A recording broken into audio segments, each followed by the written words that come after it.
ইরানকে এবার সর্বোচ্চ সতর্ক করতে কঠিন সামরিক পদক্ষেপের হুঁশিয়ারি দিয়েছেন মার্কিন প্রেসিডেন্ট ডোনাল্ড ট্রাম্প। আইন শৃঙ্খলা রক্ষাকারী বাহিনীর সদস্যদের সঙ্গে বিক্ষোভকারীদের সংঘর্ষে ইরানে নিহত মানুষের সংখ্যা বাড়ছে। যুক্তরাষ্ট্র ভিত্তিক মানবাধিকার সংগঠন HRAN এর বরাত দিয়ে বার্তা সংস্থা রয়টার্স জানিয়েছে, বিক্ষোভকে কেন্দ্র করে নিহত ব্যক্তির সংখ্যা বেড়ে 538-এ দাঁড়িয়েছে। নিহত ব্যক্তিদের বেশিরভাগই বিক্ষোভকারী। তবে রয়টার্স নিহত মানুষের সংখ্যা যাচাই করতে পারেনি। ইরান সরকারিভাবে হতাহতের কোনো তথ্য প্রকাশ করেনি।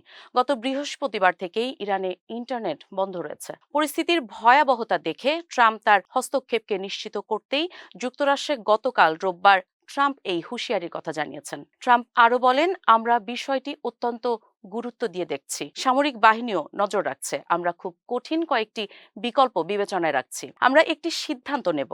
এদিকে তেহরান বলছে, ইরানের ভূখণ্ডে যুক্তরাষ্ট্র হামলা চালালে পাল্টা আঘাত হানার সিদ্ধান্তের কথা। যুক্তরাষ্ট্রকে ভুল হিসাব নিকাশ না করার পরামর্শ দিয়ে ইরান বলেছে, ওয়াশিংটনের হামলার জবাবে ইসরায়েল ও মধ্যপ্রাচ্যে থাকা মার্কিন সামরিক ঘাঁটিগুলোয় পাল্টা হামলা চালানো হবে। 2022 সালের পর গত 28 ডিসেম্বর শুরু হওয়া সবচেয়ে বড় সরকার বিরোধী বিক্ষোভ এরই মধ্যে ইরান ভূখণ্ডের বড় অংশ জুড়ে ছড়িয়ে পড়েছে। মূল্যস্ফীতি ও আর্থিক দুরবস্থার প্রতিবাদে এই বিক্ষোভ শুরু হলেও দ্রুততা রাজনৈতিক রূপ নেয়। বিক্ষোভকারীরা বর্তমান শাসনের অবসান দাবি করছেন এবং ইরানের বিভিন্ন শহরে বিক্ষোভ অব্যাহত রেখেছেন।